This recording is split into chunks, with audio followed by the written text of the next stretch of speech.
Hi everyone. Today we're reviewing 1815 Scum of the Earth.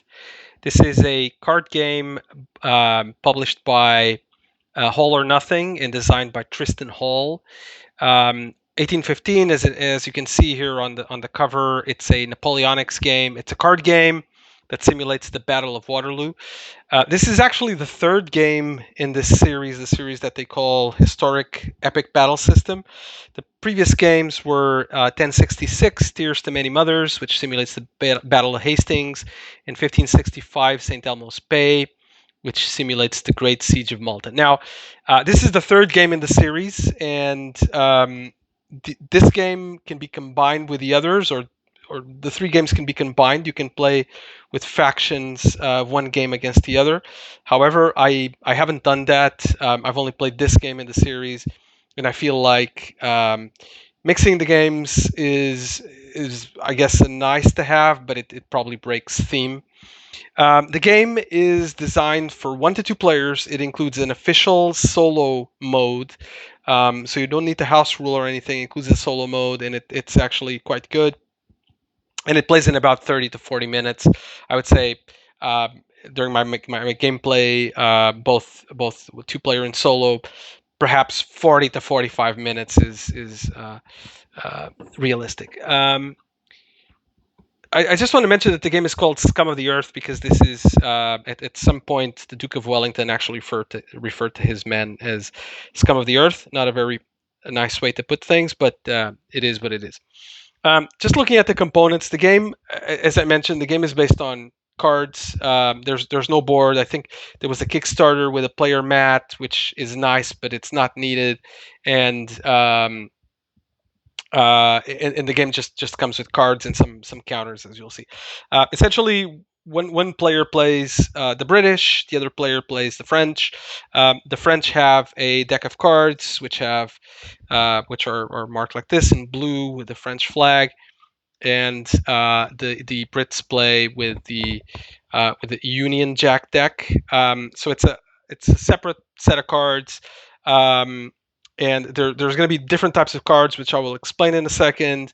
And then there's also objectives, there's leaders, etc. And the game is all built around the cards. I just want to mention that the cards in this game are exquisite. I play a lot of card games, not just necessarily war games, and I think these are some of the nicest cards I've ever seen in games, war games or not. The attention to detail, the quality of the art is just spectacular. And I've read somewhere that there's a lot of the uniforms um, were researched and they're quite accurate. So you are getting a very nice uh, looking game in terms of the game's cards. The cards are outstanding, and I'll explain what type of cards we have, so you'll see it a little bit better. But the cards are outstanding. Then we have a bunch of counters for damage. These are damage tokens. Um, other types of cardboard tokens to mark other things in the game. We have a rule book. This is the rule book has 12 pages. Some of it is like variant and variants to play with more players, but you need to have more copies of the game. And the rule book is, like you see, fully color. It has some examples. It's very easy to read through, very easy to refer to. So very good rule book, very intuitive, high quality. And then we have this dial here, which is only used for the solo game. Again, very high quality, very sturdy. You can't really see it, but it looks very nice. And then you have a solo play rule book, which is 4 pages. Just need to go through this one after you've gone through the other one. Actually, in the solo game, you play with the normal rules, but then you control the bot, which is called the foe, and that has slightly different rules. Well, not slightly, it has different rules. And there's the flowchart in thick cardstock. This isn't paper. The foe's turn, the flowchart for the foe's turn. Uh, Very very nice. I have to say that the components on the game are top notch. There's also some cards just explaining reference cards, just explaining the solo abilities and the battle, the summary of the battles, the summary of the game, and the summary of the battles, which is very very helpful. Um, the game, I have to say, the game is very easy to learn. I have to say that in terms of the components, there's just one thing that I dislike, which is the box. The box looks very nice, but it's a very big box. There's not a whole lot of components. There's those counters that I showed you over there. There's the cards, but the box is quite big. And if you remove this insert, you even get more space. And this occupies a lot of space. And I think they could have done a smaller box. I mean, I hate it when boxes are too small after you punch your counters, but actually the box is just too big, as you can see here. Very nice box, but very very very big box. Um, but I guess in a way, if you've got space, it's better to have a big box than to have a smaller box. But regardless, components are very good, high quality. Lots of praise for these components. So how does the game play? Um, and then I'll at the end I'll give you my impressions on it. The game, and I've put here a kind of mock setup. But the game, the objective is to destroy two frontiers of enemy troops. Basically, the frontiers are essentially um, battles. They're places where you're having the armies are having their battles, and there's going to be always three frontiers in the game that are these ones here in the middle. Um, so I'm going to show you. There's Chateau de Tougemont with 11 points of damage. There's La Haye Sainte Farm with 9 points of damage, and there's Papalot Farm with 10 points of damage. So these are the three frontiers where the armies are engaging against each other, and you're going to have to. The main way to win the game is to basically destroy two of these frontiers, which means that you've won the battle in these two frontiers. There's a couple of other two frontiers of enemy troops. There's another couple of ways of winning the game. One is to destroy the opposing leader. The leader we have in this case is Napoleon Bonaparte. This is a two-sided card. Here we have Michel Ney, and here we have Sir Arthur Wellesley and Blucher. I have to say that, by the way, these cards have been sleeved, but the game doesn't come with sleeves, so I got my own sleeves. So you need to destroy two frontiers of enemy troops at the Battle of Waterloo. But to get there, you need to cycle through your objective deck. Um, just in terms of the types of units, there are different types of units in this game, which represents your band of fighting men. I'm just gonna search here on the deck for a few of these cards to show you. But yeah, so these cards here, the cards with this symbol are uh, basically characters, so important characters, usually generals or something like that, leaders in your army. Um, then we also have this type of card, and the cards are always through the symbol here. You can see what type of card it is. So these are attachments. These are things that you're going to add to your army to make it stronger. Um, these here are infantry infantry infantry units. Um, these here are cavalry units with a symbol. Again, these are characters. I'm trying to see if there's other types. This is artillery. And I had already mentioned that the card with the crown here, I think this is a crown, are the leaders. And there's also event cards, and there's going to be also uh, tactics cards, where the events are one time cards that you play and have an effect. This is an event, for example, Ridge Assault. This is an event, or Smasher. So you read, you play the card, you read whatever it does, and you apply the effect. And there's also tactics cards, which are reserves, stuff that you put in your reserves. And the cards are also, it also tells you here what type of card it is. Um, so there are different types of cards. They're all in your deck, and you're gonna draw cards, and you're gonna pay for them, and you're gonna activate them, and this is how you're gonna be able um, to go through the through the game. I'm just gonna show you, for you to have an idea. I'm just gonna try to find here a card, a character card, to show you what the card, how to read the card, so it gives you an idea. Basically, so we have here the Baron Francois Xavier Donzelot, which is he's a French general, and we have the name, which I've already read. We have a bunch of traits, which are, in this case, he's a French general. These are traits, and there are other cards that can refer to these traits. So there are card effects that might say, play this on a French general, or something like that. So this card is a French general. Some cards have multiple traits. So, for example, Napoleon says Emperor French Corsican. Uh, then you have the obviously the type of card, which I've already explained, which is this symbol here. Um, and then we have the cost, which is this I guess this wax seal here, the red wax seal here.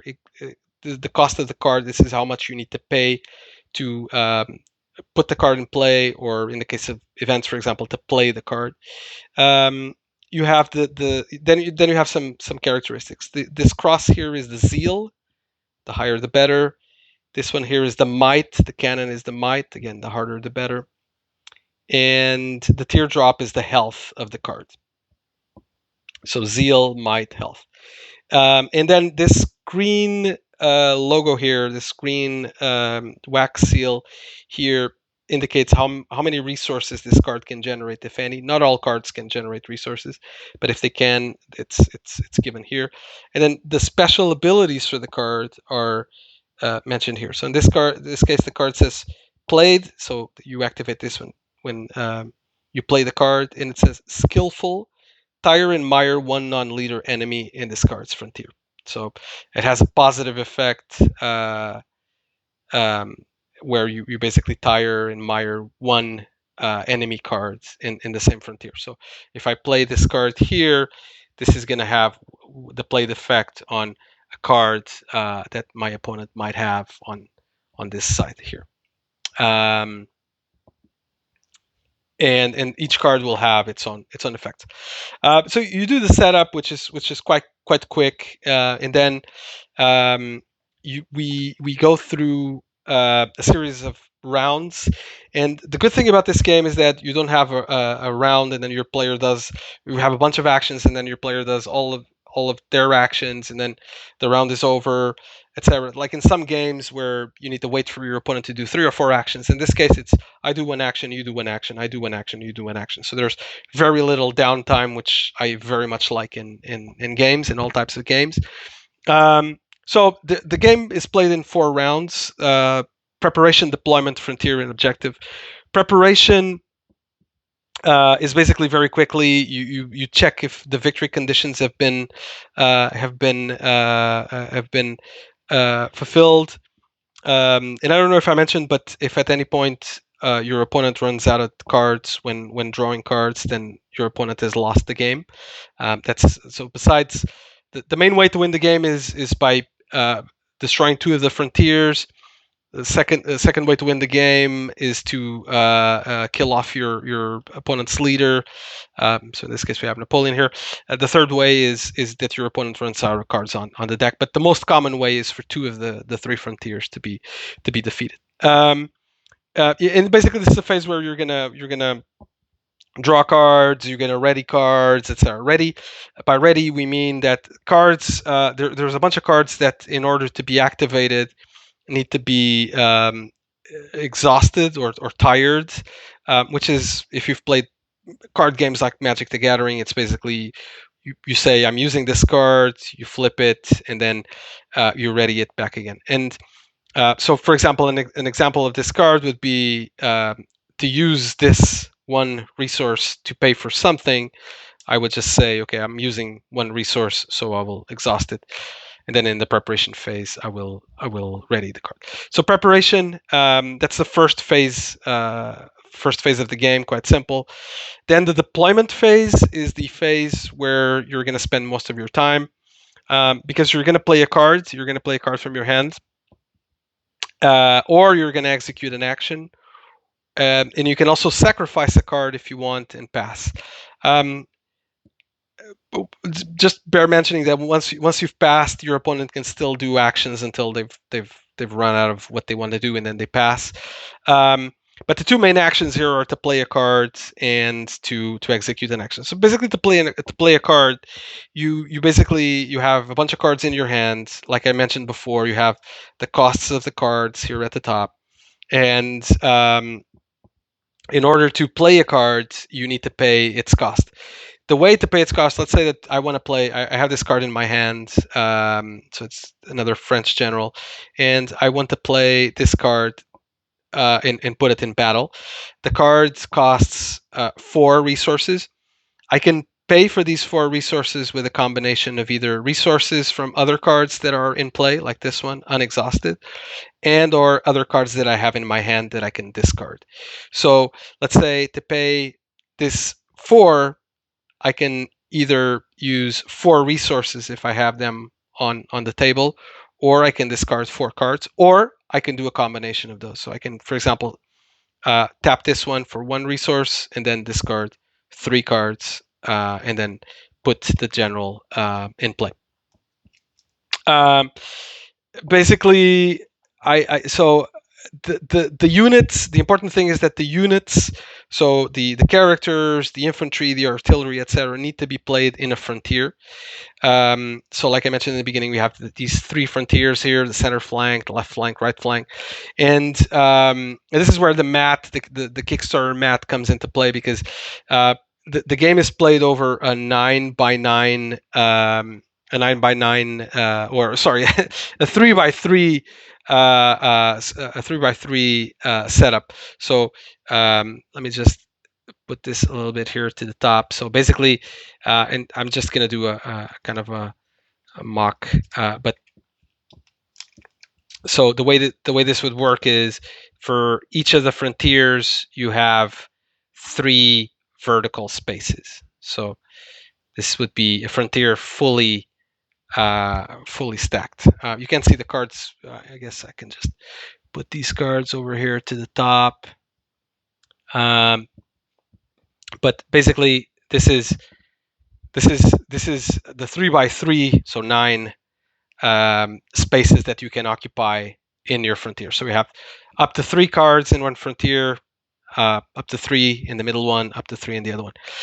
There's a rule when you there's a couple of rules. So when you place the cards, you need to place it in the lowest number, counting from the frontier. So what this means is that, let's say that this frontier is still empty on my side. I can't play this card here or here because there's an open space here. And if it was like this for whatever reason, or if it was like this for whatever reason, I need to play here. I can't play there.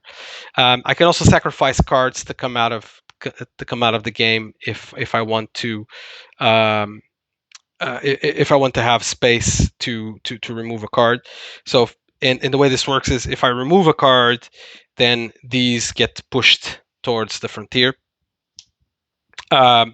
And by the way, I don't have the space here, but this 3x3 setup in the 3 frontiers, my opponent would have exactly the same after the frontier. So 3x3 for the Brits, 3x3 for the French.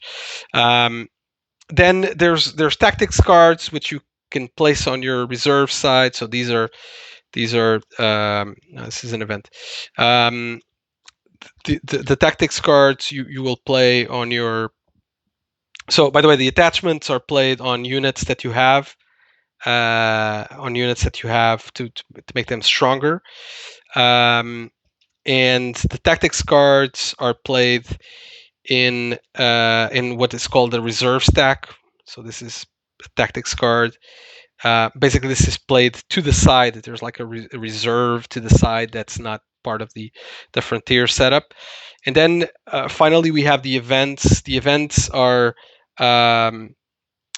one time off, are one time things that you do. So in this case, beautiful daughters, French. I would pay 3 for this event from my hand, and I would um, do what it does here and immediately remove it from the game. So in this case, action, add 1 cannon token to each of your artillery units. We add 1 cannon token to each of my artillery units. The cannon tokens are these ones here.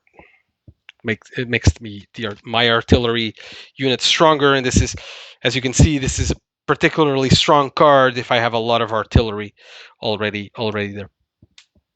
The then the other thing that I can do besides playing a card is actually executing an action.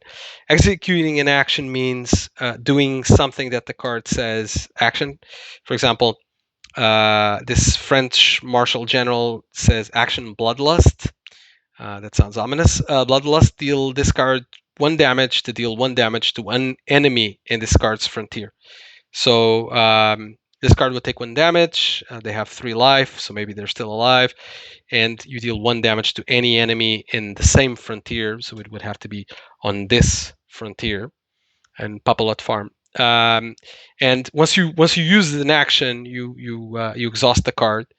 And there's a trade-off here, obviously, because if you do that, then during the same round, you can't use the card for its resources. So if you had to use it for your resources, you tap it. If you use it for the action, you tap it. And until the next round, when you are able to ready the card again, you're not going to be able to use it. So there's some decisions there to be made. The same way that when you're paying for cards by discarding cards from your hand, you're basically throwing cards away that will not come back into your deck because they're being discarded. There's no cycling back mechanism in this game. So you're just discarding cards, which thins out your deck. Do you want to pay for the card or not? So there's some interesting decisions there.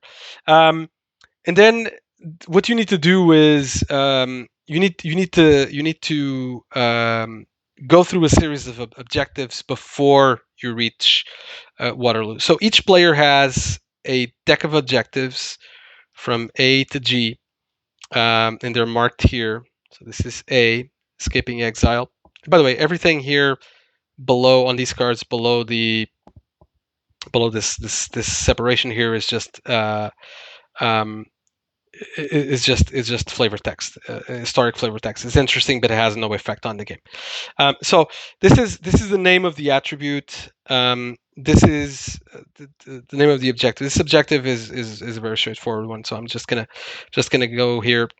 Objective B for the French is called "Kill Your Emperor." How ominous is that?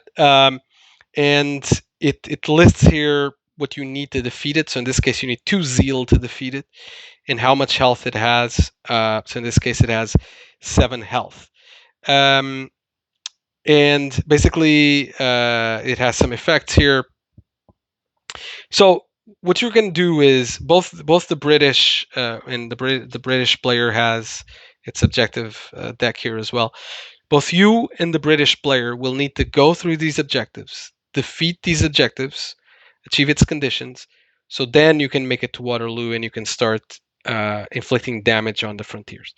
The way this works is you're gonna for example for this objective, you're gonna check if you have how much zeal you have on your frontier, and any zeal in excess of this is going to deal damage to the frontier. And once the frontier is defeated, you get something. So, for example, this one says battle zeal. So you're doing a zeal battle against it. When destroyed, you must draw one card. So you destroy the objective, you draw one card, which is a good thing. And you go on to your next objective. Objective C, a bloodless Paris coup, which is also zeal. There's also a different reward for when you play solo. So then objective D, mobilizing the army of the north. This is a might objective. The Battle of Ligny, the Battle of Quatre Bras, and the Battle of Waterloo. So when you get to the Battle of Waterloo and you get to this objective, it says the first player to destroy 2 frontiers at the Battle of Waterloo wins the game. So essentially, when you get to this objective is when you can start damaging the frontiers. So actually, in this game, there's an advantage, obviously, to destroying or fulfilling, let's say not destroying, but maybe fulfilling is a better word, fulfilling your objectives as quickly as possible. So you can get to the frontiers and you can start hacking at them and making damage. So if one of the players gets left behind doing the objectives, that's going to be a massive problem. Ideally, you can still win, but you want to get to the frontiers as quickly as possible. Um, I also forgot to say that once you pass, you get this first player token. So that can be an objective of yours. Basically, the frontier the frontier is going to have a might in a zeal combat. So in the frontier phase, which is the phase after the which is the third phase. So like I mentioned, first phase is preparation. Second one is deployment, where you play cards and you do actions. The third phase is the frontier. In the frontier, if both players already have reached the Battle of Waterloo objectives, the last objective, and they can start hacking at the frontiers. Um, for each frontier in order, you're going to resolve a might battle, and you're going to add the might of all of your units, your cannons here, like I mentioned before, your cannons here. You're going to add the might of all of your units. In this case, I have 2, 3, 4, 5. Maybe I've got some modifiers, etc. But 5, and we're going to compare the battle value to the other player. The player that has the highest battle value is going to do damage to the frontier, and that's where you're going to use your color tokens, because the frontier is going to have blue damage and red damage from each of the players. You're going to add the tokens over there, and once you've been able to hit the frontier enough times, you've defeated the frontier. So in this case, for example, the French player has inflicted 3 damage on this frontier. The British player has inflicted 1 damage.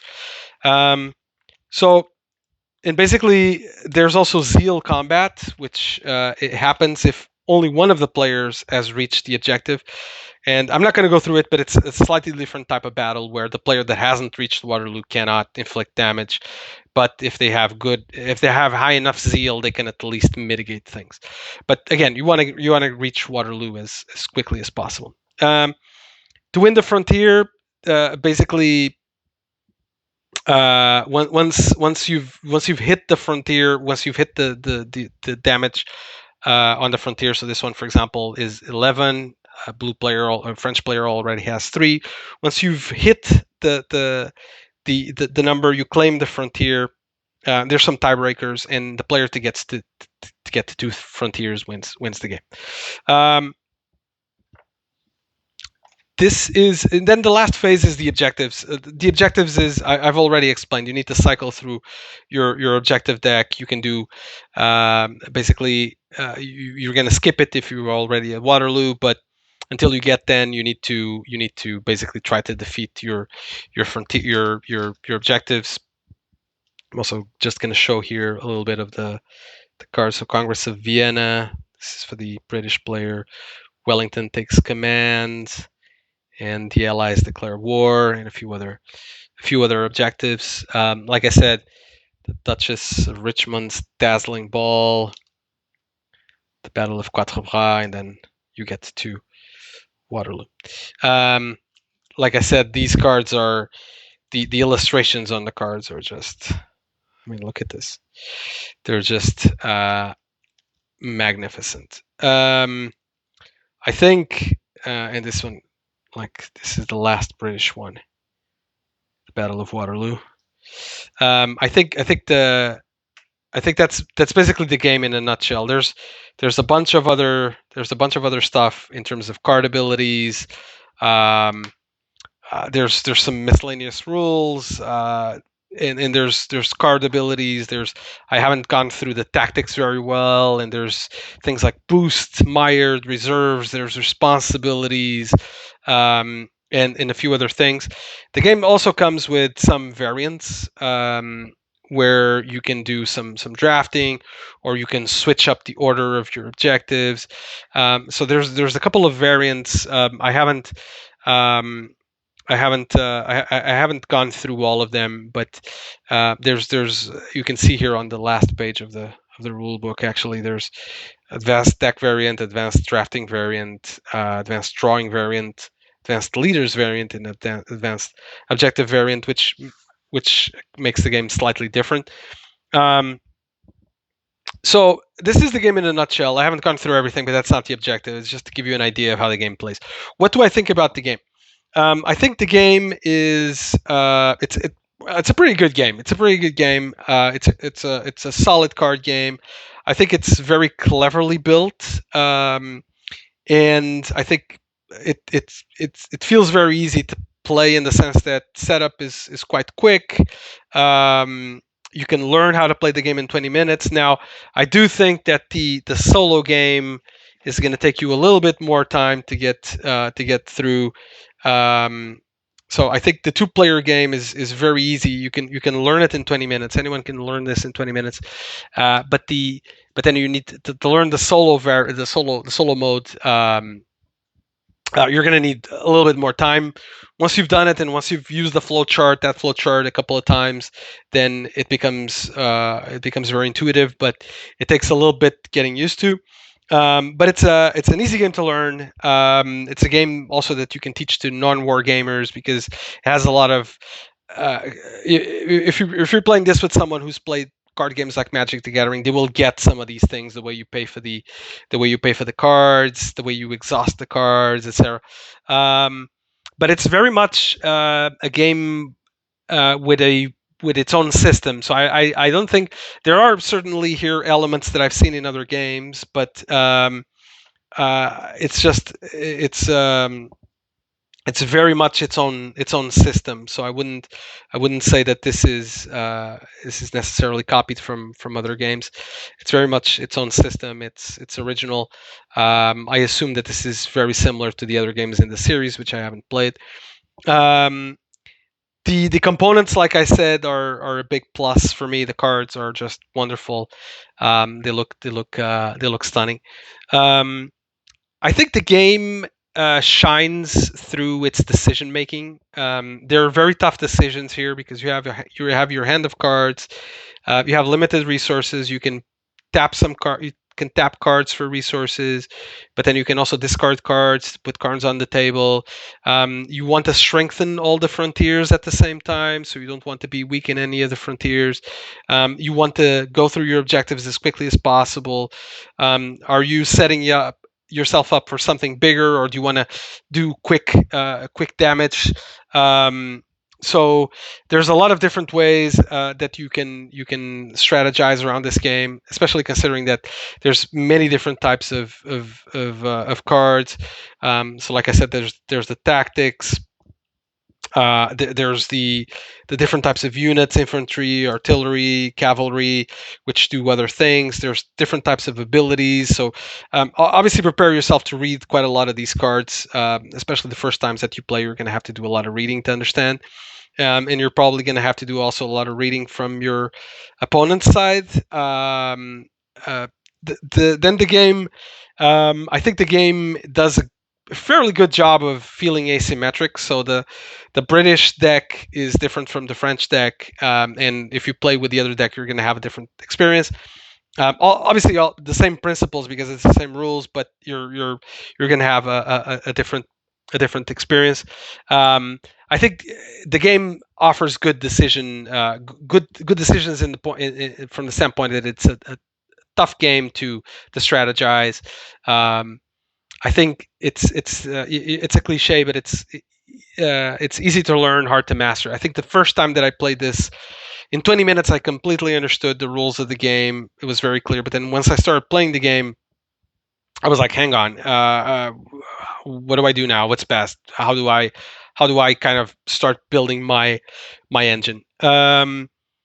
And and I think the game has a good solo mode. I think I've enjoyed the game more with two players than the solo mode, but the solo mode is good, and it's not, you're not doing house rules, or you're not having to invent stuff or playing two handed or whatever. No, there's a real solo mode. Like I said, there's a good there's a solo rule book, the solo flow chart, and the solo dial, like I mentioned. So dedicated resources for solo. I think where where are my minuses for the game? I don't have a lot. I don't have a lot of bad things to say about it. I've said that the box is too big. That for me is like, it's a nitpick, but still. Um, and I have to say that my main concern with the game is its replayability. Um, Now, this can be mitigated by playing by a few different things, by the variants that I mentioned, which add some flavor, make some changes, by switching up the side that you're playing. So instead of playing the French, you play the English. Um, and in solo, by the way, you can play against the English or the French. So you can change that up for a different experience. Um, and there's also two expansions for the game. One is called, or mini expansions. One is called 1815 Give Me Night, which adds a few different things. I haven't tried it, and the other one is called the Weather Deck, which adds some weather events. And that's actually interesting that in the rule book, on one of the last pages, it talks about the expansion deck for Give Me Night Prussia. So actually, with Prussia, you replace the British Army deck with Blucher's Prussian deck, or you can play with the with the Prussians and the British against the two French players with multiplayer rules, in the weather deck. Um, Look, honestly, this is not an expensive game, but I would have liked to see them having included these two mini expansions in the base game, because they are mini expansions. They're not full-fledged expansions. So I would have liked to see them being included in the game. I think overall, and just before I go to my score out of 10, overall, good game. I do feel that the only thing, and I don't want to be pessimistic because it's a really good game and I think you should try it out. I think the game does feel a bit abstract. So it's not a typical war game. It's more abstract than that. So it's kind of a hybrid between a war game and a card game, which is fine. It's just, if you think that you're getting into a real, pure war game, that's not what you have here. And as long as you're comfortable with that, that's fine. But I think the replayability value of it is potentially limited, because once you've played, I'm gonna say 7 or 8 times with one of the decks, you're going to then switch over to the other deck. Let's say you play 10 times with each deck, so 20 times, and maybe the game loses a little bit of its novelty, and you just go into auto mode. I haven't played that many times yet, but I'm feeling that's going to be the ceiling for the game. However, it's a fairly inexpensive game, and easy to pick up. And maybe with these variants in the expansions, it can be improved. I'm going to give it a 7.5 out of 10. I think, again, really good game, really good system. I think the only thing is the replayability value. It's good, but it's not. It prevents it from going to 8 or even 9. But 7.5 is a good score, really good game. You should try it. Thank you.